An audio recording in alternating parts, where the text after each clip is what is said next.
Price the Lord. Hallelujah, hallelujah. എഫെസ്യ ലേഖനം 3-ാം അധ്യായത്തിൻ്റെ 3-ാമത്തെ എപ്പിസോഡാണ് നമ്മൾ കേൾക്കുന്നത്. എന്നെ കേൾക്കുന്ന പ്രിയപ്പെട്ടവരെ, ഞാൻ എന്തിനാ ഇത്ര ശക്തമായിട്ട് ഞാൻ വിളിച്ചു പറയുന്നത്? ക്രിസ്തുവേശുവിൻ്റെ കൂട്ടവകാശം ഏക ശരീരസ്ഥരും വാഗ്ദത്തത്തിന് പങ്കാളികളായി തീരേണ്ടവരാണ് നമ്മൾ. നമ്മൾ ആത്മീയ കുരുടന്മാരായി, ആത്മീയ ദരിദ്രന്മാരായി, ആത്മീയ നഗ്നന്മാരായി കിടന്നാൽ എങ്ങനെ നമുക്ക് ആ അവസ്ഥ പ്രാപിക്കാൻ കഴിയും? ക്രിസ്തുവിൻ്റെ ശരീരമായിരിക്കാൻ കഴിയുമോ? ശരീരത്തിൻ്റെ ഒരു അവയവമായിരിക്കാൻ കഴിയുമോ?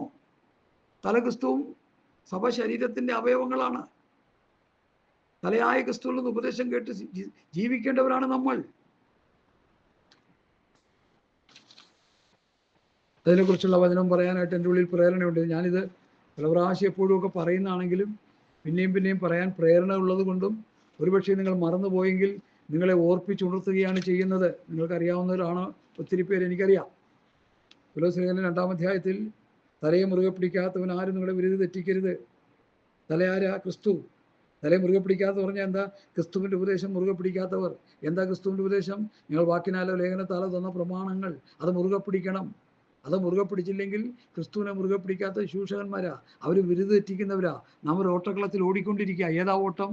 ഒന്ന് ഞാൻ ചെയ്യുന്നു, പിൻപുള്ളതൊക്കെ മറന്ന് മുൻപുണ്ടി ആഞ്ഞ് പരമരുടെ വിരുദ്ധനായി ലാക്കിലേക്ക് ഓടുന്നു, ഒരു ലക്ഷ്യത്തിലേക്ക് ഓടുന്നവരാ നമ്മൾ. ആ ഓട്ടത്തിൽ നമ്മളെ വിരുദ്ധ തെറ്റിച്ച് കളയുന്നവർ RSSകാരും BJPക്കാരും വിശ്വഹിന്ദു പരിഷത്കാരും ശിവസേനക്കാരും അല്ലവേ അല്ല. ബഹുമാനപ്പെട്ട ദുരുപദേശം പറയുന്ന പാസ്റ്റർമാരാണെന്ന് ഇനിയെങ്കിലും പെന്തോക്കോ സമൂഹം മനസ്സിലാക്കണം.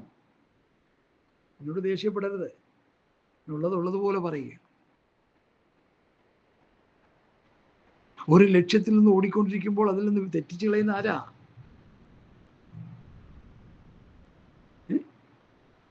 സാത്താന്റെ പ്രവൃത്തിയാണത്. സാത്താൻ ആരോ ഉപയോഗിക്കുന്നത്? മനുഷ്യരെയാണ്. ദൈവത്തിൻ്റെ ആത്മാവ് ഉപയോഗിക്കുന്ന ആര്? മനുഷ്യരെയാണ്. ദൈവം ഉപയോഗിക്കുന്നത് മനുഷ്യരെയാണ്, സാത്താൻ ഉപയോഗിക്കുന്നത് മനുഷ്യരാണ്. രണ്ടുപേരും വെള്ള വസ്ത്രം ധരിച്ചവരും നല്ല ഒന്നാന്തരം ക്ലീൻ ഷേവും ഒക്കെ ആയിരിക്കും. പക്ഷേ ഉപദേശം വരുമ്പോൾ നമ്മൾ മനസ്സിലാക്കിക്കോണം. നിങ്ങളെ ദൈവദിനം പഠിപ്പിച്ച കർത്താവിൻ്റെ ദാസൻ പറഞ്ഞ ഒരു അനുഭവം എൻ്റെ ഹൃദയത്തിലേക്ക് വരിക. ഒരു പാസ്റ്റർ ഗസ്റ്റായിട്ട് വന്നാൽ ഒരു 5 മിനിറ്റ് അവസരം കൊടുക്കുക. 5 മിനിറ്റോട് പാസ്റ്റർ ആരാണെന്ന് ചെറിയ മെസ്സേജ് പറയുക. പറഞ്ഞ് ഉപദേശം ഇങ്ങോട്ട് പറഞ്ഞുകൊണ്ട് വരികയാണ്. ഈ അപ്പോസ്തലന്മാരുടെ ഉപദേശത്തിൻ്റെ ടീച്ചിങ് ആണ് പുള്ളിയിൽ കൂടി നമ്മൾ കേട്ടുകൊണ്ടിരിക്കുന്നതെന്ന് മനസ്സിലായാൽ, ദൈവാത്മാവിൻ്റെ ഒരു ഇടപെടൽ വചനത്തിലൂടെ ഉണ്ടെന്ന് മനസ്സിലായാൽ പയ്യെ പാസ്റ്ററോട് പോയി പറയാം, പാസ്റ്റേ ആവശ്യത്തിന് സമയം എടുത്തു എന്ന് പറയണം. എന്താ കാര്യം? നല്ല ഉപദേശം വചനം കേട്ടോട്ടെ. അല്ല, ദുരുപദേശം കൂടി 5 മിനിറ്റ് കൊണ്ട് അവിടെ നിർത്തിയിട്ട് ഈ ദുരുപദേശകനെ നല്ല ഉപദേശം പറഞ്ഞു വിടണം. അതിനുള്ള പാസ്റ്റർമാർ നമുക്കില്ല ഇവിടെ. അതവിടെ വന്നേക്കുന്ന കുഴപ്പം. കണ്ട ദുരുപദേശം മുഴുവൻ വെട്ടി വിഴുങ്ങി കഴിഞ്ഞാൽ അവസാനം ആത്മീയ കണ്ണ് കുരുടായി, ആത്മീയ ദരിദ്രനായി, ആത്മീയ നഗ്നനായി. ആത്മീയ കുരുടനായി പോവും. ആത്മീയ ദരിദ്രൻ, കുരുടൻ, നഗ്നൻ. പിന്നെ അവനെ രക്ഷപ്പെടുത്താൻ പറ്റത്തില്ല. അതുകൊണ്ടാണ് ദുരുപദേശകന്മാർ യഥാർത്ഥ ഉപദേശം പറയുന്ന സഭയിൽ വരുമ്പോൾ അവർക്ക് സമയം കൊടുക്കത്തില്ല. ആദ്യം 2-3 മിനിറ്റ് കൊടുക്കും. അവർ പറഞ്ഞ് അവരുടെ ആ ടോൺ മനസ്സിലാകുമ്പോൾ, അവരുടെ പറച്ചിലിൻ്റെ ആ രീതി മനസ്സിലാകുമ്പോൾ, ഉപദേശം പഠിച്ച ആരെങ്കിലും ഒരുത്തനുണ്ട് അപ്പം മനസ്സിലാവുമല്ലേ? അല്ലെങ്കിൽ അതൊട്ട് മനസ്സിലാകത്തുമില്ല. ഇന്നത്തെ പാസ്റ്റർമാർക്ക് ഒട്ടും മനസ്സിലാകത്തില്ല. അവരെന്തൊക്കെ പറഞ്ഞിട്ട് പോയാലും ഒരു കുലുക്കം ഉണ്ടാകത്തില്ല. പപ്പടം പഴം പായസം കൂട്ടി ചോറും കൊടുത്ത് നല്ല സ്വോത്രാഴ്ചയും കൊടുത്ത് വിടും. ആ പുള്ളിക്ക് പിന്നെയും ദുരുപദേശം പറയാൻ അവന് എൻകറേജ് ആയി. അവനെ തിരുത്താൻ ആരാ ഉള്ളത്?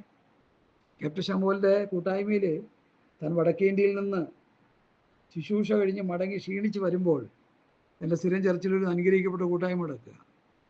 അപ്പോൾ കേരളത്തിലെ പ്രസിദ്ധനായ ഒരു പാസ്റ്ററിൻ്റെ കൂട്ടുകാരൻ, പേരൊന്നും പറഞ്ഞ് ഞാൻ നാറ്റിക്കുന്നില്ല, അവിടെ കറങ്ങി അവിടെ വന്നു. വിത്തുകളിങ്ങനെ കറങ്ങി നടക്കുകയാണല്ലോ എല്ലായിടും. അപ്പോൾ പാസ്റ്റർ പറഞ്ഞു, ഞാൻ വടക്കേ ഇന്ത്യയിൽ നിന്ന് വന്ന് ക്ഷീണിച്ചിരിക്കുകയാണ്, പാസ്റ്റർ അവിടെ പോയി ശുശ്രൂഷിക്കാൻ പറഞ്ഞു. പുള്ളി അവിടെ പോയി ശുശ്രൂഷിച്ചു. 10-15 മിനിറ്റ് അങ്ങോട്ട് ശുശ്രൂഷിച്ച് കഴിഞ്ഞപ്പോൾ ഈ പാസ്റ്ററിന് ഇവിടെ കിടക്കപ്രതിയില്ല. ക്ഷീണമാണെങ്കിലും എഴുന്നേറ്റ് പോകണമെന്നൊരു താല്പര്യം ഉള്ളിൽ ആരോ പറയുന്ന പോലെ തോന്നി. അവിടെ ചെന്നപ്പോൾ പക്കാ ദുരുപദേശം പറഞ്ഞുകൊണ്ടിരിക്കുക. പാസ്റ്റർ അങ്ങ് സ്റ്റോപ്പ് ചെയ്യിച്ചു, നിർത്താൻ പറഞ്ഞു. നിർത്തിയിട്ട് അവിടെ പോയി ഇരിക്കാൻ പറഞ്ഞു. പിന്നെ വയ്യെങ്കിലും ഈ ദൈവമനുഷ്യൻ ശക്തിയായ നിലയിൽ ദൈവവചനം പ്രസംഗിച്ച് അങ്ങോട്ട് കേൾപ്പിച്ചപ്പോൾ ആ പുള്ളി എന്നോട് പറയും, ഒരു മനുഷ്യൻ എന്നോട് ഇതുവരെ പറഞ്ഞിട്ടില്ല നീ പറയുന്നത് തെറ്റാണെന്ന്. പാസ്റ്ററാണ് എന്നെ തിരുത്തിയതെന്ന് പറഞ്ഞു. കാരണം ഒരു വെളിവുള്ളവന് ഒരുത്തനും ഇല്ല ഇവിടെ. പത്യവചനം പത്യോപദേശം പ്രസംഗിച്ച് ജനത്തെ കേൾപ്പിക്കാനും ഗ്രഹിപ്പിക്കാനും കഴിവുള്ള ആരും ഇവിടെ ഇല്ലേ? എല്ലാവരും ഒരുപോലെ കൊള്ളരുതാത്തവരായി തീർന്നു എന്ന് റോമാലേഖനത്തിൽ എഴുതിയിരിക്കുന്ന പോലെ ഒരു അവസ്ഥയായി മാറി. അന്ത്യകാലത്ത് സഭകൾ ലക്ഷക്കണക്കിനുണ്ട്, വിശ്വാസികൾ കോടിക്കണക്കിനുണ്ട്. പക്ഷേ പത്യവചനം പത്യോപദേശം ഇല്ലാതെ ദുരുപദേശത്തിന്റെ അടിമത്തത്തിൽ കിടക്കുകയാണ് ഏറിയ പങ്കും. ഇവിടെ നിന്ന് സഭ മടങ്ങി വരണം. കർത്താവിൻ്റെ വരവിൽ പോകാൻ സഭ മടങ്ങി വരണം. ആത്മീക കുരുട് മാറണം, ആത്മീക ദാരിദ്ര്യം മാറണം, ആത്മീക നഗ്നത മാറണം. അല്ലാതെ സഭയ്ക്ക് രക്ഷയില്ല. ഞാൻ പറയാനുള്ളത് പറഞ്ഞുകൊണ്ടിരിക്കുക.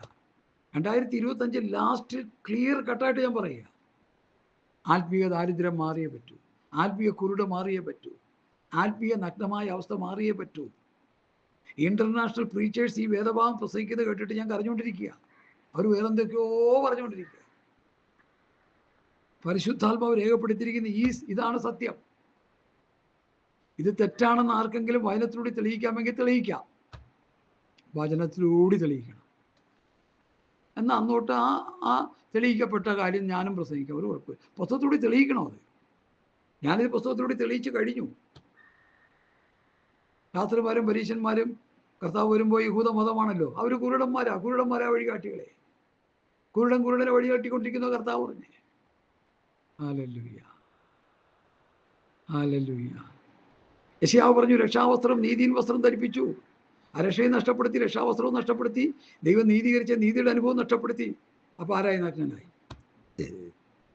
പത്യോപദേശം പ്രസംഗിക്കേണ്ട സ്ഥാനത്ത് കണ്ട ചാപ്പൻ ചവറും പറഞ്ഞുകൊണ്ടിരിക്കുക. ഉപനിധി. ഈ പത്യോപദേശത്തെ കുറിച്ച് പ്രവചന പുസ്തകം പറയുന്നത് ഉപനിധി. അപ്പൊ ഈ ഉപനിധി പത്യോപദേശം പ്രസംഗിക്കാതെ വരുമ്പോൾ എന്തായി? സഭ ദാരിദ്ര്യത്തിലേക്ക് പോകും. സഭയുടെ യഥാർത്ഥ ഉപദേശം സത്യവചനം, പത്യോപദേശം, ഉപനിധി. അത് വേണമെങ്കിൽ ഞാൻ വചനത്തിലൂടെ നിങ്ങളെ ഒന്ന് ഗ്രഹിപ്പിക്കാൻ കർത്താവിൽ ശരണപ്പെടുകയാണ്. തിമോഥെയോസിന്റെ ലേഖനം, അതിനായിട്ട് ഞാൻ വായിക്കുന്നു. ഹല്ലേലൂയ, സ്തോത്രം, സ്തോത്രം, സ്തോത്രം, സ്തോത്രം. അതിന് 2 തിമോഥെയോസ് 2-ാം അധ്യായത്തിലെ 11 വാക്യം. ആ സുവിശേഷത്തിൽ ഞാൻ പ്രസംഗിയും അപ്പോസ്തലനും ഉപദേഷ്ടുമായി നിയമിക്കപ്പെട്ടിരിക്കുന്നു. മുമ്പ് പൗലോസ് ആരായിരുന്നു? ദൂഷകനും ഉപദ്രവിയും നിഷ്ഠൂരനുമായിരുന്നു. 1 തിമോഥെയോസ് 1:13. ഇപ്പോൾ ആരാ? പ്രസംഗിയും അപ്പോസ്തലനും ഉപദേഷ്ടുമായി നിയമിക്കപ്പെട്ടു. 2 തിമോഥെയോസ് 1:11. ഇനി 12, 13, 14 ഉപനിധി എന്നുള്ള വിഷയം. അത് നിമിത്തം തന്നെ ഞാൻ ഇതൊക്കെയും സഹിക്കുന്നു, എങ്കിലും ലജ്ജിക്കുന്നില്ല. ഞാൻ ആര് വിശ്വസിച്ചിരിക്കുന്നു എന്ന് ഞാൻ അറിയുന്നു. അവൻ എൻ്റെ ഉപനിധി ആ ദിവസം വരെ സൂക്ഷിപ്പാൻ ശക്തനെന്ന് ഉറച്ചിരിക്കുന്നു. എന്നോട് കേട്ട പഥ്യവചനം നീ ക്രിസ്തുവേശുള്ള വിശ്വാസത്തിലും സ്നേഹത്തിലും മാതൃയാക്കിക്കൊള്ളുക. ആ നല്ല ഉപനിധി നിധി വിട്ടുകളഞ്ഞപ്പോൾ ദാരിദ്ര്യത്തിലേക്ക് പോയി സഭ. ആ നല്ല ഉപനിധി നമ്മിൽ വസിക്കുന്ന പരിശുദ്ധാത്മാവിനാൽ സൂക്ഷിച്ചു കൊള്ളുക. ആത്മാവിനാൽ നിറഞ്ഞ് പരിശുദ്ധാത്മാവിൻ്റെ ആ അനുഭവത്തിൽ, ആ വചനത്തിൻ്റെ വ്യവസ്ഥയിൽ നിലനിന്ന് ജീവിക്കണം. ആത്മാഭിഷേകം പ്രാപിക്കാതെ ഉപദേശത്തിൽ നിലനിൽക്കാൻ പറ്റത്തില്ല. എൻ്റെ കൂടെയുള്ളൊരു സഹോദരനുണ്ട്, ആത്മാഭിഷേകം പ്രാപിച്ചിട്ടില്ല. അതുകൊണ്ട് ഉപദേശത്തിൻ്റെ ഓരോ കാറ്റിനാൽ അലഞ്ഞുഴലുന്ന ശിശുവിനെ പോലെ ആയിരിക്കുക. തനിക്കൊരു ശിശുവും കിട്ടി, താനും ഒരു ശിശുവായി ഇപ്പം മാറി. വല്ലവരുമൊക്കെ പറയണ കേട്ടുകൊണ്ടിരിക്കുക. അപ്പോസ്തലന്മാരും കർത്താവും പറഞ്ഞ ഉപദേശം കേൾക്കാൻ മനസ്സില്ല, അത് ഗ്രഹിക്കാൻ കഴിയുന്നില്ല. കാരണം എന്താ? അഭിഷേകം വേണം. അഭിഷേകം പറഞ്ഞെൻ്റെ വായിലെ വെള്ളം പറ്റി. ഞാൻ ആളും പേരും ഒന്നും പറയാത്തതുകൊണ്ട് താൻ കേട്ടാൽ പോലും പ്രശ്നമില്ലേ. അതുകൊണ്ട് എന്നെ കേൾക്കുന്ന പ്രിയപ്പെട്ടവരെ, നമുക്ക് നഷ്ടമാകുന്നത് എന്താ?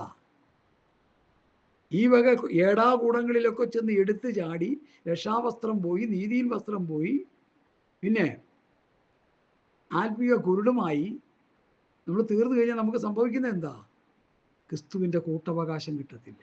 എൻ്റെ പോയിന്റ് അതാ, ക്രിസ്തുവിൻ്റെ കൂട്ടവകാശം കിട്ടില്ല. ഏക ശരീരസ്ഥനാകാൻ നിനക്ക് പറ്റത്തില്ല. കർത്താവിൻ്റെ വാഗ്ദത്വത്തിന് പങ്കാളിത്തം നിനക്ക് ലഭിക്കുകയില്ല. ഞാൻ എഫേസ്യ ലേഖനത്തിലേക്ക് മടങ്ങി വരികയാണ്. ഈ വചനത്തിൻ്റെ പഠനം എന്നെ വല്ലാതെ സന്തോഷിപ്പിക്കുക. ഹല്ലേലൂയ, സ്തോത്രം, സ്തോത്രം. ഇനി ഇതിനെക്കുറിച്ച് പ്രധാനമായിട്ട് പറയാനുള്ള 2 കാര്യങ്ങൾ പറഞ്ഞിട്ട് അടുത്ത 7-ാം വാക്യത്തിലേക്ക് ഞാൻ പ്രവേശിക്കുക. ആ മർമ്മം അവൻ്റെ വിശുദ്ധ അപ്പോസ്തലന്മാർക്ക് പ്രവാചകന്മാർക്കും ആത്മാവിനാൽ വെളിപ്പെട്ടതുപോലെ, എഫേസ്യർ 3:5, ആത്മാവിനാൽ വെളിപ്പെട്ടതുപോലെ പൂർവകാലങ്ങളിൽ മനുഷ്യർക്ക് അറിവായി വന്നിരുന്നില്ല. മനസ്സിലാവുന്നുണ്ടോ? പൗലോസിന് വെളിപ്പെടുത്തി കൊടുത്ത മർമ്മം അത് ആർക്ക് വെളിപ്പെട്ടില്ല? പൂർവകാലങ്ങളിൽ. ആ മർമ്മം അവൻ്റെ വിശുദ്ധ അപ്പോസ്തലന്മാർക്കും പ്രവാചകന്മാർക്കും ആത്മാവിനാൽ വെളിപ്പെട്ടതുപോലെ. ശ്രദ്ധിക്കണേ, ശ്രദ്ധിച്ച് പഠിക്കേണ്ട കാര്യം ഇത്. ദൈവം പൗലോസിന് വെളിപ്പെടുത്തിയ ഈ മർമ്മം പഴയ നിയമ വിശുദ്ധന്മാർക്ക് വെളിപ്പെട്ടില്ല. എബ്രായ ലേഖനം 11-ാം അധ്യായമാണ് പഴയ നിയമ വിശുദ്ധന്മാരുടെ പട്ടിക എടുത്തു പറയുന്ന ഒരു അധ്യായം. ആർക്ക് വെളിപ്പെട്ടില്ല? ഹാബേലിന് വെളിപ്പെട്ടില്ല. ഹല്ലേലൂയ, സ്തോത്രം, സ്തോത്രം, സ്തോത്രം. അടുത്ത ആർക്ക് വെളിപ്പെട്ടില്ല? നോഹയ്ക്ക് വെളിപ്പെട്ടില്ല. സ്തോത്രം, സ്തോത്രം.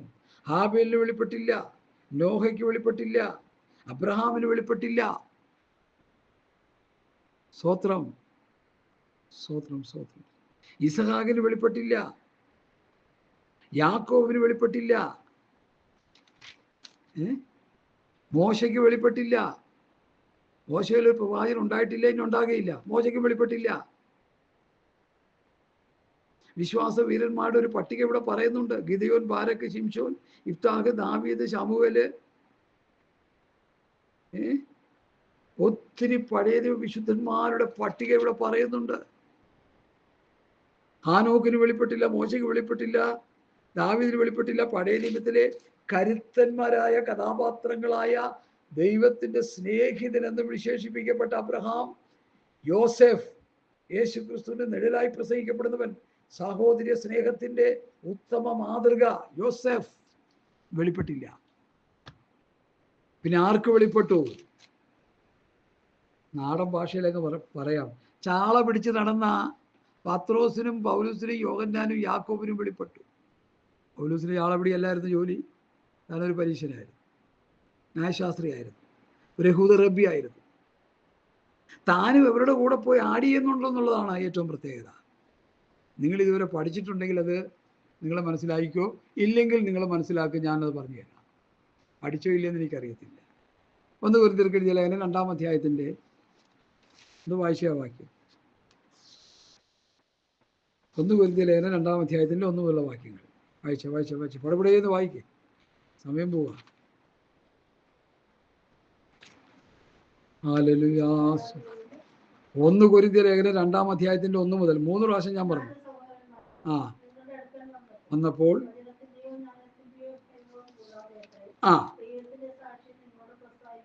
വന്നത് ക്രൂശിക്കപ്പെട്ടവനായ യേശുക്രിസ്തുവിനെ അല്ലാതെ മറ്റൊന്നും അറിയാത്തവനായി നിങ്ങളുടെ ഇരിക്കണമെന്ന് ഞാൻ നിർണയിച്ചു. ഞാൻ ബലഹീനതയോടും ഭയത്തോടും വളരെ നടുക്കത്തോടും കൂടി നിങ്ങളുടെ ഇടയിൽ ഇരുന്നു. നിങ്ങളുടെ വിശ്വാസത്തിന് മനുഷ്യരുടെ ജ്ഞാനമല്ല, ദൈവത്തിന്റെ ശക്തി തന്നെ ആധാരമായിരിക്കേണ്ടതിന് എൻ്റെ വചനവും എൻ്റെ പ്രസംഗവും ജ്ഞാനത്തിന്റെ വശീകരണ വാക്കുകളല്ല, ആത്മാവിന്റെ ശക്തിയുടെ പ്രദർശനത്താൽ അത്രേ ആയിരുന്നു മതി. ഞാൻ നിങ്ങളുടെ വന്നപ്പോൾ ക്രിസ്തുവിന്റെ സാക്ഷ്യം പ്രസ്താവിപ്പാൻ അത്രേ വന്നത്. ക്രൂശിക്കപ്പെട്ട ക്രിസ്തുവിനെ അല്ലാതെ മറ്റൊന്നും അറിയാത്തവനെ നിങ്ങളുടെ ഇരിക്കണമെന്ന് ഞാൻ നിശ്ചയിച്ചു. ഞാൻ ന്യായപ്രമാണത്തില് ഗമാലിയലിന്റെ വാദപീഠത്തിലിരുന്ന് പഠിച്ചവനാ താൻ. എല്ലാം അറിയാൻ ന്യായപ്രമാണം. ഒരു വലിയ യഹൂദ റബ്ബിയാണ്, ഒരു പരീശനാണ്, ഒരു വലിയ ജ്ഞാനിയാണ്, ഒരു വലിയ ധനാഢ്യനാണ്. 2, 3 PhD ബിരുദത്തിന് തതുല്യമായ ജ്ഞാനം പൗലോസിനുണ്ട്. ഒരു കപ്പലുടമയുടെ മകനെന്ന് പറയുമ്പോൾ എന്താ നമ്മൾ വിചാരിച്ച്? ഒരു വള്ളം പോലും ഇല്ലാത്ത വിശ്വാസികളായിരുന്നു. ആ വള്ളം വാങ്ങുന്നത് തന്നെ അവിടെ നിന്ന് ഇവിടെ നിന്നും കടം മേടിച്ചും വട്ടിക്കെടുത്തും ഒക്കെ വാങ്ങുന്നത്. പൗലൂസ് അങ്ങനെയല്ല, കപ്പൽ ഉടമയുടെ മകനാ, പരീശനാ, യഹൂദ റബ്ബിയ, ന്യായപ്രമാണം മുടിതാരികരി പഠിച്ചവനാ. പക്ഷേ മുക്കോമാടെ കൂടെ വന്നപ്പോൾ പുള്ളി തൻ്റെ പ്രൗഢിയൊന്നും കാണിച്ചില്ല. തൻ്റെ റവറൻ്റ് പട്ടവും ഡോക്ടർ പട്ടവും അവിടെ എടുത്തില്ല. എനിക്കിത് വായിച്ചപ്പോൾ എൻ്റെ ഹൃദയം അങ്ങ് പിടച്ച് വികസിച്ചു. ജ്ഞാനം സഹോദരന്മാരെ നിങ്ങളുടെ അടുക്കൽ വന്നപ്പോൾ വചനത്തിൻ്റെയോ ജ്ഞാനത്തിൻ്റെയോ വൈഭവം കൂടാതെ എത്രയേ വന്നത്? ക്രിസ്തുവിൻ്റെ സാക്ഷ്യം നിങ്ങളോട് പ്രസ്താവിപ്പാൻ വന്നത്. ക്രൂശിക്കപ്പെട്ടവനായ യേശു ക്രിസ്തുവിനെ അല്ലാതെ മറ്റൊന്നും അറിയാത്തവനായ നിങ്ങളുടെ ഇടയിൽ ഇരിക്കണം. ഇപ്പം നമുക്ക് എന്തൊക്കെ അറിയണം? ആ ഓളജി അറിയണം, ഈ ഓളജി അറിയണം, ഹിന്ദുശാസ്ത്രം അറിയണം, മുസ്ലിമിൻ്റെ ഖുർആൻ അറിയണം, മഹാഭാരതം അറിയണം, ലോകത്തുള്ള എല്ലാ ഗ്രന്ഥങ്ങളും അറിയണം, ലോകത്തുള്ള എല്ലാ പൊളിറ്റിക്സ് അറിയണം. ഞാൻ ബോംബെയിലായിരുന്ന സമയത്ത് അവിടെ ഒരു സഭയിൽ മീറ്റിങ്ങിന് കൂടിയപ്പോൾ ഒരു പാസ്റ്റർ അവിടെ വചനം പഠിക്കാൻ വന്നേക്കുക. വചനമല്ല, ഒരു അമ്പലത്തിൽ വന്നതാണ്. ഞാൻ ചോദിച്ചു, പാസ്റ്റർ അമ്പലത്തിലെ ആചാരാനുഷ്ഠാനങ്ങളെ കുറിച്ച് തിസീസ് എഴുതണം, പഠിക്കാൻ വന്നേക്കുക. ഇവിടെ പൗലൂസ് പറയുന്നത് എനിക്ക് ക്രിസ്തുവിനെ കുറിച്ച് മാത്രം അറിഞ്ഞാൽ മതി, മറ്റൊന്നും അറിയണ്ട. ഇനി ഈ ലോകത്തുള്ള കാര്യങ്ങൾ മുഴുവൻ അറിഞ്ഞിട്ട് എന്ത് കിട്ടാനാ? ലോകത്തിലെ ജ്ഞാനം ദൈവസേനയിൽ പോഷത്വമാണെന്നല്ലേ എഴുതി വെച്ചേക്കുന്നത്. അപ്പൊ ഈ പോഷന്മാരുടെ കാര്യം നമ്മൾ അറിഞ്ഞിട്ട് എന്ത് കിട്ടാനാ? പൗലൂസ് പറയും ക്രിസ്തുവിനെ കുറിച്ച് മാത്രം അറിഞ്ഞാൽ. ദൈവത്തെക്കുറിച്ചുള്ള പരിജ്ഞാനത്തിൽ ജ്ഞാനത്തിന്റെ വെളിപ്പാടിന്റെ ആത്മാവിനെ എനിക്ക് കിട്ടണം. ഹല്ലേലൂയ. പത്രോസിന്റെ 2-ാം ലേഖനത്തിൽ ഇങ്ങനെ ഒരു വാക്യമുണ്ട്. അതെന്നെ എപ്പോഴും സന്തോഷിപ്പിക്കുന്ന ഒരു വാക്യമാണ്. അത് വായിച്ച് കേൾപ്പിക്കാൻ എനിക്ക് സ്തോത്രം ആഗ്രഹമുണ്ട്. 20-ാം വാക്യം, കർത്താവ് നിശ്ചിതമായ യേശുക്രിസ്തുവിന്റെ പരിജ്ഞാനത്താൽ ലോകത്തിന്റെ മാലിന്യം വിട്ടോടിയവർ. അപ്പൊ യേശുക്രിസ്തുവിനെ കുറിച്ചുള്ള പരിജ്ഞാനം നമ്മുടെ ഉള്ളിൽ വരുമ്പോൾ നമുക്കുണ്ടാകുന്ന അനുഭവം ലോകത്തിന്റെ മാലിന്യങ്ങൾ, ചപ്പും ചവറും ഒക്കെ വിട്ടോടാനിടയായി തീരും. പലരും വിട്ടോടാത്തതിന്റെ കാരണം എന്താ? ക്രിസ്തുവിനെ കുറിച്ചും ക്രിസ്തുവിന്റെ ഉപദേശത്തെക്കുറിച്ചും യാതൊരു പിടിയുമില്ല. അപ്പൊ തന്നെ ലോകം മുഴുവൻ തലയിൽ വാരി വലിച്ചു വെച്ചിരിക്കുക. പ്രസംഗം മുഴുവൻ ലോകത്തിലെ സംഭവങ്ങളാ, ഒരു ഗുണവുമില്ല. കേൾക്കുന്ന വിശ്വാസികളും ഗുണം പിടിക്കത്തില്ല. അതുകൊണ്ട് ക്രിസ്തുവിനെ കുറിച്ച് പ്രസംഗിക്ക്, ക്രിസ്തുവിന്റെ ഉപദേശം പ്രസംഗിക്ക്. കർത്താവ് പറഞ്ഞ ഉപദേശത്തിന്റെ മഹത്വം എന്താണെന്ന് ജനത്തിനെ ഗ്രഹിപ്പിച്ചു കൊടുക്കേ. ഹല്ലേലൂയ. ഇവരെത്ര മഹാനെന്ന് നോക്കുവിൻ, കർത്താവ് ആരാണെന്ന് പഠിപ്പിക്കേ. അവൻ അത്ഭുത മന്ത്രി, വീരനാം ദൈവം, നിത്യപിതാവ്, സമാധാന പ്രഭു. ഓ താവി സ്വോത്രം, സ്വോത്രം, സ്വോത്രം, സ്വോത്രം, സ്വോത്രം, സ്വോത്രം. മന്ത്രിമാർ ഒത്തിരി ഉണ്ടെങ്കിലും അത്ഭുത മന്ത്രിയായിട്ട് ഒരൊറ്റ ആളേ ഉള്ളൂ, കർത്താവായ യേശു ക്രിസ്തു. നിത്യപിതാവ്, പിതാവും പുത്രനും ഒന്നെന്നുള്ളതിൻ്റെ അർത്ഥത്തിലല്ലേ? യേശുവിന്റെ ദൈവത്വത്തെ നിഷേധിക്കുന്ന കള്ളപ്രവാചകന്മാരും ദുരുപദേഷ്ടകന്മാർക്കും ഒരൊറ്റ വാക്യം മതി യേശുക്രിസ്തുവിന്റെ ദൈവത്വത്തെ തെളിയിക്കാൻ. അവൻ അത്ഭുത മന്ത്രി, നിത്യപിതാവ്, സമാധാന പ്രഭു. ഹല്ലേലൂയ. ദൈവമക്കളെ, ഈ ദിവസങ്ങളിൽ ഈ വചനത്തിന്റെ വെളിപ്പാടുകൾ നമ്മുടെ ഉള്ളിലോട്ടൊന്ന് കയറട്ടെ. എഫേസ്യ ലേഖനത്തിലേക്ക് ഞാൻ പിന്നെയും മടങ്ങി വരികയാണ്. ഇവിടെ എന്താ എഴുതി വച്ചിരിക്കുന്നത്? യേശു ക്രിസ്തുവിനെ കുറിച്ച് സ്തോത്രം, ഈ ക്രിസ്തുവിന്റെ പ്രമാണത്തെക്കുറിച്ച് ലോകത്തിലെ ആർക്കും എന്തില്ലായിരുന്നു? അറിവില്ലായിരുന്നു. ഹല്ലേലൂയ. ഈ മർമ്മം അവന്റെ വിശുദ്ധ അപ്പോസ്തലന്മാർക്ക് വെളിപ്പെട്ടതുപോലെ പൂർവകാലങ്ങളിൽ മനുഷ്യർക്കാർക്കും, നേരത്തെ ഈ എബ്രായ ലേഖനം 11-ാം അധ്യായത്തിൽ പറയുന്ന വിശുദ്ധന്മാരുടെ പട്ടിക, അവരെല്ലാം മനുഷ്യരാണല്ലോ, അവർക്കാർക്കും ഇത് വെളിപ്പെട്ടില്ല. ദൈവത്തിന്റെ സ്നേഹിതൻ അബ്രഹാമിന് വെളിപ്പെട്ടില്ല. വിശുദ്ധിയുടെ അത്തിച്ചോടിയിൽ നിൽക്കുന്ന ആരാ?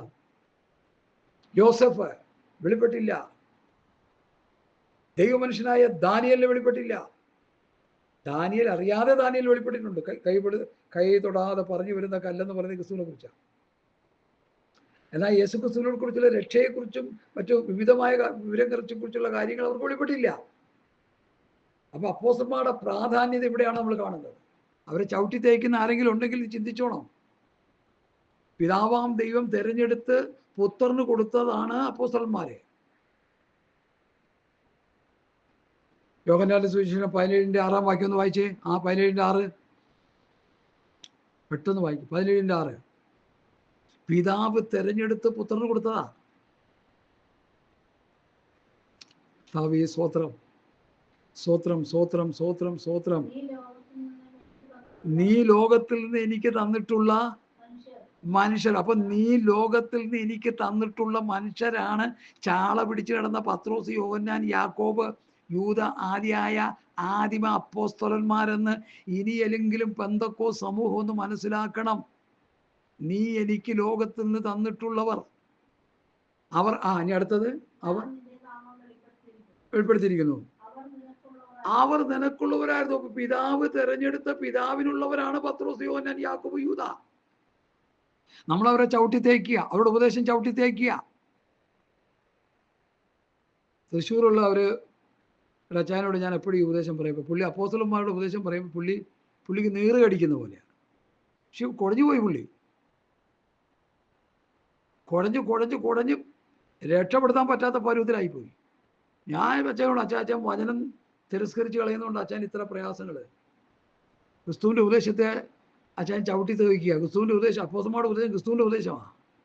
പിതാവേ, നീ എനിക്ക് തന്ന വചനം ഞാൻ അവർക്ക് കൊടുത്തു, നിന്റെ വചനം ഞാൻ അവർക്ക് കൊടുത്തിരിക്കുന്നു. ഇവരുടെ വചനത്താൽ എന്നിൽ വിശ്വസിക്കാതിരിക്കുന്നവർക്ക് വേണ്ടി ഞാൻ അപേക്ഷിക്കുന്നു. യോഹന്നാന്റെ സുവിശേഷം 17-ാം അധ്യായത്തിലെ വിഷയം. അത് വായിച്ചു പഠിച്ചോണം. 20 വാക്യം വായിച്ചു പഠിക്കണം.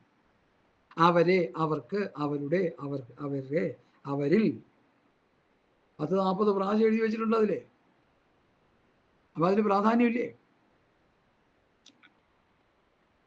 എന്നെ കേൾക്കുന്ന പ്രിയപ്പെട്ടവരെ, അപ്പോസ്തലന്മാരുടെ ഉപദേശം എന്താണെന്ന് ഇന്നത്തെ ക്രൈസ്തവ കോളം നന്നായിട്ട് മനസ്സിലാക്കിയിട്ടില്ല. എന്നാൽ പല പ്രിയപ്പെട്ടവരും അത് ഗ്രഹിച്ചു വരുന്നു എന്നുള്ളത് ഏറെ സന്തോഷത്തിന് വകതരുന്ന ഒന്നാണ്. അപ്പോസ്തലന്മാരുടെ ഉപദേശം കേട്ട് കൂട്ടായ്മ മരിച്ച് അപ്പം നുറുക്കി പ്രാർത്ഥന കഴിച്ചു വരണം. കാരണം അപ്പോസ്തലന്മാർക്കാണ് മർമ്മം വെളിപ്പെടുത്തി കൊടുത്തത്. നിങ്ങൾക്കും എനിക്കുമല്ല. എനിക്ക് നിങ്ങൾക്കൊരു ചുക്കും വെളിപ്പെട്ടില്ല. അവർക്ക് വെളിപ്പെട്ട് കിട്ടത് അവർ എഴുതി വെച്ചിരിക്കുന്നത്. നമുക്കും ആത്മാവിൽ ഇത് ഗ്രഹിക്കാൻ കർത്താവ് അവസരം തന്നു. അതുകൊണ്ടാണ് നമുക്കിത് വെളിപ്പെട്ടത്. വചനത്തിന് വേണ്ടി ഓടി നടന്നവരാ ഞാൻ, മദ്രാസിലും അവിടെ ഇവിടെയൊക്കെ. കണ്ട ചപ്പും ചവറും പറയുന്നവരൊക്കെ പോയി കേട്ട് നോക്കി, ഒരു ഗുണമുണ്ടായില്ല. അവസാനം നല്ല പ്യൂർ വചനത്തിൻ്റെ വെളിപ്പാടിലേക്ക് കർത്താവിനെ നടത്തിയെന്ന് പറയുമ്പോൾ എനിക്ക് എത്ര സന്തോഷമുണ്ട്. ഹല്ലേലൂയ. അവൻ്റെ വിശുദ്ധ അപ്പോസ്തലന്മാർക്ക് വെളിപ്പെട്ടതുപോലെ മറ്റാർക്കും വെളിപ്പെട്ടില്ല. ഈ മർമ്മം അവൻ്റെ വിശുദ്ധ അപ്പോസ്തലന്മാർക്കും പ്രവാചകന്മാർക്കും ആത്മാവിനാൽ വെളിപ്പെട്ടതുപോലെ. ഇവിടെ പ്രധാനമായിട്ട് പഠിക്കേണ്ടത് ആത്മാവിനാൽ വെളിപ്പെട്ടു. ആത്മാവിനാൽ വെളിപ്പെട്ടതുപോലെ മറ്റാർക്കും വെളിപ്പെട്ടില്ല എന്നവിടെ എഴുതി വെച്ചിരിക്കുന്നത്. ഹല്ലേലൂയ. ആത്മാവിനാൽ വെളിപ്പെട്ട മർമ്മം എന്താണ്? ആത്മാവിൽ വെളിപ്പെട്ടതുപോലെ പൂർവ്വകാലങ്ങളിൽ മനുഷ്യർ കരുവായി വന്നിരുന്നില്ല. പൂർവ്വകാലങ്ങളിലുള്ള വിശുദ്ധന്മാരായ ദൈവമനുഷ്യരായ അബ്രഹാം, ഇസ്ഹാക്ക്, യാക്കോബ്, ദാനിയേൽ, ദാവീദ് എന്ന് വേണ്ട വിശുദ്ധന്മാരുടെ ദൈവത്തോട് കൂടെ നടന്ന നോഹ 300 സംവത്സരം ദൈവത്തോട് കൂടെ നടന്നു. എന്നിട്ടും പുള്ളിക്ക് വെളിപ്പെട്ടില്ല. സ്നേഹിതനായ അബ്രഹാമിന് വെളിപ്പെട്ടില്ല. വിശുദ്ധിയിൽ അതിഭയങ്കര യോസേഫിന് വെളിപ്പെട്ടില്ല. ദൈവപുരുഷനായ ദാനിയേലിന് വെളിപ്പെട്ടില്ല. അവിടെയാണ് അപ്പോസ്തലന്മാരുടെ മഹത്വം നമ്മൾ വെളിപ്പെടുന്നത്. ഈ അപ്പോസ്തലന്മാരെയാണ് പുതിയ യെരൂശലേമിൽ 12 ഗോത്രപിതാക്കന്മാരെന്നുള്ള പേരവിടെ കൊത്തിയിരിക്കുന്നുണ്ടോ? എന്നാൽ ഈ പുതിയ നിയമത്തിലെ അപ്പോസ്തലന്മാരുടെ പേരുകൾ അവിടെ കൊത്തിയിരിക്കുന്നു എന്ന സത്യവേദ പുസ്തകം വെളിപ്പെടുത്തുന്നത്. 12 ഗോത്രങ്ങളെ കുറിച്ച് പഴയ നിയമത്തിൽ ഗോത്രപിതാക്കന്മാരെ കുറിച്ച് പറയുമ്പോൾ അവരുടെ പേരുകൾ പുതിയ യെരൂശലേമിൽ ഇല്ലാതിരിക്കുമ്പോൾ 12 അപ്പോസ്തലന്മാരുടെ പേരുകൾ അതിൽ കൊത്തിവെച്ചിരിക്കുന്നു എന്നാണ് വെളിപ്പാട് പുസ്തകത്തിൽ നിന്ന് നമുക്ക് പഠിക്കാൻ കഴിയുന്നത്. പ്രിയമുള്ളവരെ, ഇതിൽ നമ്മൾ പഠിക്കുന്ന ഗുണപാഠം എന്താണ്? സ്തോത്രം. ഇതിൽ നിന്ന് നമ്മൾ ഗ്രഹിക്കുന്ന വിഷയം എന്താണ്? ഹല്ലേലൂയ. വെളിപ്പാട് 21-ന്റെ 12-ാമത്തെ വാക്യം. ഇസ്രായേൽ മക്കളുടെ 12 ഗോത്രങ്ങളുടെയും പേര് കൊത്തിയിട്ടുണ്ട്. 12 ഗോത്രപിതാക്കന്മാരുടെ പേരില്ല. കിഴക്ക് 3 ഗോപുരവും, വടക്ക് 3 ഗോപുരവും, തെക്ക് 3 ഗോപുരവും, പടിഞ്ഞാറ് 3 ഗോപുരവും, നഗരത്തിന്റെ മതിലിന് 12 അടിസ്ഥാനവും, അതിൽ കുഞ്ഞാടിന്റെ 12 അപ്പോസ്തലന്മാരുടെ പേരുമുണ്ട്. ഞാൻ വചന പറയുന്നേ,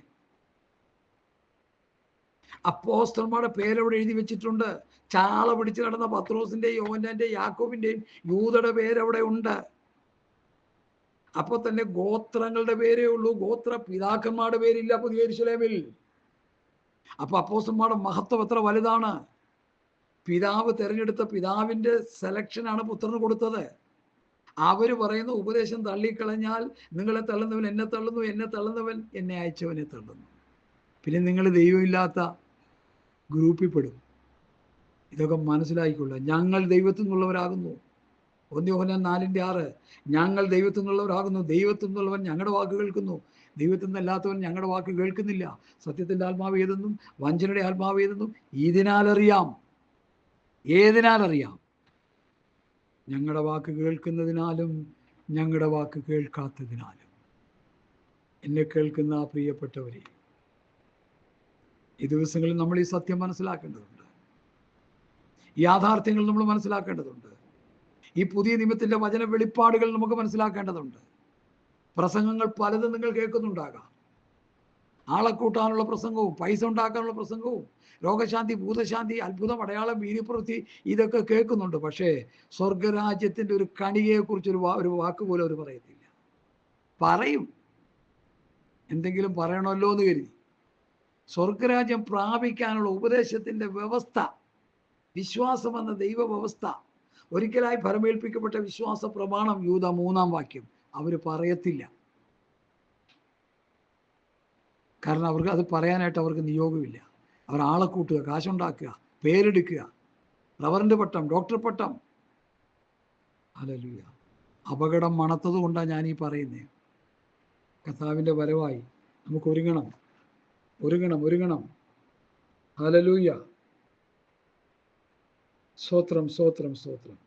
ആ മർമാവിൻ്റെ വിശുദ്ധ അപ്പോസ്തലന്മാർക്കും പ്രവാചകന്മാർക്കും ആത്മാവിനാൽ വെളിപ്പെട്ടതുപോലെ ആത്മാവിനാൽ വെളിപ്പെട്ടു. പത്രോസിൻ്റെ 1-ാം അധ്യായത്തിൽ 1-ാം ലേഖനത്തിൽ ഒരു പദം ഇതിനോടനുബന്ധിച്ച് പറയുവാൻ എനിക്ക് പ്രേരണയുണ്ട്. സ്വർഗ്ഗത്തിൽ നയിച്ച പരിശുദ്ധാത്മാവിനാൽ നിങ്ങളുടെ സുവിശേഷം അറിയിച്ചവർ അതിപ്പോൾ നിങ്ങളെ ഗ്രഹിപ്പിച്ചിരിക്കുന്നു. അതിലേക്ക് ദൈവദൂതന്മാരും കുനിഞ്ഞു നോക്കാൻ ആഗ്രഹിക്കുന്നു. അപ്പൊ സുവിശേഷം അറിയിച്ചത് ആരാ? സ്വർഗ്ഗത്തിൽ നയിച്ച പരിശുദ്ധാത്മാവിനാൽ നിങ്ങളുടെ സുവിശേഷം അറിയിച്ചു. പരിശുദ്ധാത്മാവിന്റെ നിറവ് വന്നു കഴിഞ്ഞപ്പോഴാണ് അപ്പോസ്തലന്മാർ ഈ സുവിശേഷം ലോകത്തിൽ പ്രസംഗിക്കാൻ തുടങ്ങിയത്. മോശ പ്രസംഗിച്ചതും മുഴുവൻ ഒരു കൂട്ടം ജനത്തിന് വേണ്ടിയല്ലേ, ഇസ്രായേൽ മക്കൾക്ക് വേണ്ടി മാത്രമുള്ളതല്ലേ. ഇതെന്താ മനസ്സിലാക്കാത്തത്? സുവിശേഷം സകല മാനവ ജാതികൾക്കും വേണ്ടിയുള്ളതല്ലേ.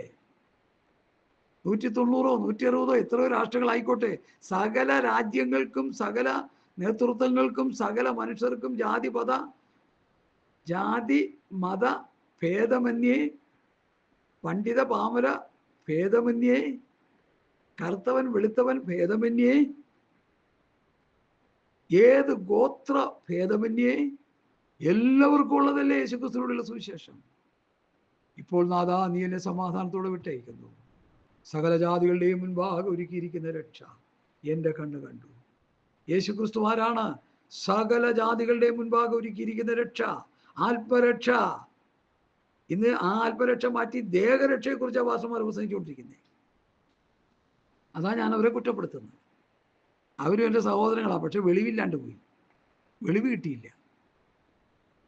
ഒരു SI റിട്ടയർഡായി വന്നാൽ വചനം പ്രസംഗിച്ചാൽ അവർ ഈ അപ്പോസ്തലൻ തന്നെ പ്രസംഗിക്കണം. എന്നാലേ എനിക്ക് അതങ്ങോട്ട് തൃപ്തിയായിരിക്കും, ഞാൻ അംഗീകരിക്കത്തുള്ളൂ. അല്ലേ, ഒരു കളക്ടർ രക്ഷിക്കപ്പെട്ട് വന്നാൽ അപ്പോസ്തലൻ പ്രസംഗിക്കണം. ഒരു IAS രക്ഷിക്കപ്പെട്ട് വന്നിട്ട് ഭക്ഷണം കഴിക്കാത്തൊരു സാഹചര്യം കൊണ്ട് നടന്നു, വെറുതെ കള്ളത്തരമായിരുന്നു. അത് സഹോദരി ഭക്ഷണം കഴിക്കത്തില്ല, ഭയങ്കര പ്രസംഗമാണ്. IAS പാസ്റ്റർ പുള്ളിയുടെ കൂട്ടാളി എന്ന് പറഞ്ഞാൽ കൊണ്ടു നടക്കുക. അവസാനം പിടിച്ചു, രാത്രി മുഴുവൻ തീറ്റയാണെന്ന് പറഞ്ഞത്, പകൽ മുഴുവൻ പ്രസംഗവും. ഞങ്ങളുടെ ബൈബിൾ കോളേജിലെ പ്രിൻസിപ്പാള് പുള്ളിയെക്കുറിക്കാർ പറഞ്ഞു, കുടലില്ലാത്ത സഹോദരിയെന്ന്. കുടലേ ഉള്ളൂ അവർക്ക്, ചുമ്മാ കള്ളം പറഞ്ഞു നടക്കരുത്. എല്ലാം പോയില്ലേ നാല് വഴിക്ക്. എന്നെ കേൾക്കുന്ന പ്രിയപ്പെട്ടവരെ, ഈ വ്യവസ്ഥ വിട്ടാൽ പോയി. അപ്പോസ്തലന്മാർ തന്നിരിക്കുന്ന ഒരു പാറ്റേൺ ഉണ്ട്, ഒരു ഉപദേശമുണ്ട്. അതിനാണ് വിശ്വാസം എന്ന ദൈവവസ്ഥ എന്ന തിമോഥെയോസിന്റെ ലേഖന ഭാഷയും, യൂദയുടെ ഭാഷയിൽ പറഞ്ഞാൽ ഒരിക്കലായി ഫലമേൽപ്പിക്കപ്പെട്ട വിശ്വാസ പ്രമാണം. ഈ പ്രമാണം നമ്മൾ വിടാൻ പാടില്ല. ഏത് മഹാനാണെങ്കിലും ശരി, പ്രമാണം വിട്ടാൽ പോയി. ഈ പറഞ്ഞുകൊണ്ടിരിക്കുന്ന ഞാനാണെങ്കിലും പോയി. ഈ പ്രമാണം ദൈവസ്നേഹത്തിൽ അധിഷ്ഠിതമാണ്. പുതിയ നിയമം സ്നേഹത്തിൽ സത്യം സംസാരിക്കണം. കിടന്ന് ബഹളം വെച്ചുകൊണ്ടൊന്നും ഒരു കാര്യമില്ല. ആത്മാവിൽ നിറഞ്ഞ് ആത്മനിയോഗത്താൽ ദൈവസ്നേഹത്തിന്റെ ആധിക്യത്തിൽ നിന്നുകൊണ്ട് ദൈവവചനം സംസാരിക്കുമ്പോൾ അത് അവരുടെ ഹൃദയത്തെ പിടിച്ചുലയ്ക്കാൻ ഇടയായി തീരും. നമുക്ക് തോന്നുന്ന പോലെ എന്തെങ്കിലുമൊക്കെ വായി വരണം വിളിച്ച് പറഞ്ഞിട്ട് പോയാലൊന്നും ഒരു കാര്യവും നടക്കില്ല. റിസൾട്ട് മറിച്ചായിരിക്കും. നമ്മളും തകർന്നു പോകും. ഞാനതിന് വേദപുസ്തകത്തിലൂടെ നിങ്ങളെ ഗ്രഹിപ്പിക്കാനിരിക്കുന്ന വിഷയം, യേശുക്രിസ്തുവിന് വഴികാട്ടിയായി വന്ന യോഹന്നാൻ സ്നാപകൻ, പുള്ളി മയമില്ലാതെ പ്രസംഗിച്ചു. പുള്ളി പ്രസംഗിച്ചു ഭയങ്കരമായിട്ട്, കടിച്ചു കീറി പ്രസംഗിച്ചു. പാമ്പിന്റെ മക്കളെ, സർപ്പസന്തതികളെ എന്നൊക്കെ പ്രസംഗിച്ചു. കർത്താവും യഹൂദന്മാരെ കുറിച്ച് അത് തന്നെ പ്രസംഗിച്ചു. കാരണം അവന്മാർ അങ്ങനെ ആയിരുന്നു. എന്നാൽ അപ്പോസ്തലന്മാർ വന്നപ്പോൾ അവരെന്തായി? സ്നേഹത്തിൽ സത്യം സംസാരിച്ചുകൊണ്ട് ക്രിസ്തു എന്ന സലയോളം സകലരെയും വളർത്തിയെടുക്കണം. അതാ നമുക്ക് തന്നിരിക്കുന്ന പ്രമാണം. ഇത് ഞാൻ പറഞ്ഞിട്ടുണ്ട് പലരോട്, പക്ഷെ അവർക്കൊന്നും ഇതുകൊണ്ട് ഗ്രഹിക്കാൻ കഴിയുന്നില്ല. അപ്പോസ്തലന്മാരുടെ ശുശ്രൂഷ എന്ന് പറഞ്ഞാൽ സ്നേഹത്തിൽ സത്യം സംസാരിക്കുക. ദൈവസ്നേഹത്തിൽ നിറഞ്ഞാണ് സുവിശേഷത്തിന്റെ പാക്കേജ് സഭകൾക്ക്, വ്യക്തികൾക്ക് നമ്മൾ കൊടുക്കേണ്ടത്. ഞാനും അത് ഏറെ വൈകി അത് മനസ്സിലാക്കിയത്. അല്ലെങ്കിൽ പ്രയോജനമില്ലെന്നേ. കിടന്ന് കണ്ഠക്ഷോഭം ചെയ്ത് അവസാനം ചാകാന്നല്ലാതെ ഒരു ഗുണവുമില്ല. അതുകൊണ്ട് എൻ്റെ വാത്സല്യ പ്രിയപ്പെട്ടവരെ, എൻ്റെ വാത്സല്യ ദൈവമക്കളെ, ദൈവസഭയെ, 2025 അവസാനമായിട്ട് എനിക്ക് നിങ്ങളോട് പറയാനുള്ളത്, ഈ ദൈവസ്നേഹത്തിൻ്റെ പ്രമാണം ദൈവസ്നേഹത്തിൽ ചാലിച്ച് തന്നെ നമ്മൾ മറ്റുള്ളവർക്ക് കൊടുക്കുക. ഉപദേശം പറയുമ്പോൾ ഗൗരവത്തിൽ പറയാം, പക്ഷെ അവരെ സ്നേഹിച്ചുകൊണ്ട് വേണം പറയാൻ. അവരുടെ ആത്മാക്കളുടെ രക്ഷയെ ഹൃദയത്തിൽ കണ്ടുകൊണ്ട് വേണം പറയാൻ. അല്ലെങ്കിൽ ഇതുകൊണ്ട് പ്രയോജനമില്ല. ഏറെ ദോഷം ചെയ്യാനിടയായിത്തീരും. നമ്മളും അവസാനം കൊഴിഞ്ഞു പോകും. നമ്മളിലുള്ള ആത്മീയ അനുഭവങ്ങൾക്കും കോട്ടം സംഭവിക്കും. സ്തോത്രം, സ്തോത്രം, സ്തോത്രം. അത് ഇതിനിടയ്ക്ക് കയറി വന്നുകൊണ്ട് ഞാൻ പറഞ്ഞു പോയതാണ്. അപ്പോൾ ആ മർമ്മം അവൻ്റെ വിശുദ്ധ അപ്പോസ്തലന്മാർക്കും പ്രവാചകന്മാർക്കും ആത്മാവിനാൽ ഉൾപ്പെട്ടതുപോലെ പൂർവ്വകാലങ്ങളിൽ മനുഷ്യർക്ക് അറിവായി വന്നിരുന്നില്ല. അതോ ജാതികൾ സുവിശേഷത്താൽ ക്രിസ്തുയേശുവിന്റെ കൂട്ടവാസികൾ ഏക ശരീരസ്ഥർ വാഗ്ദത്തത്തിന് പങ്കാളികളാകണം എന്നുള്ളത് തന്നെ. ആ സുവിശേഷത്തിന് ഞാൻ അവൻ്റെ ശക്തിയുടെ വ്യാപാര പ്രകാരം എനിക്ക് ലഭിച്ച ദൈവത്തിൻ്റെ കൃപാദാനത്താൽ ശുശ്രൂഷകനായി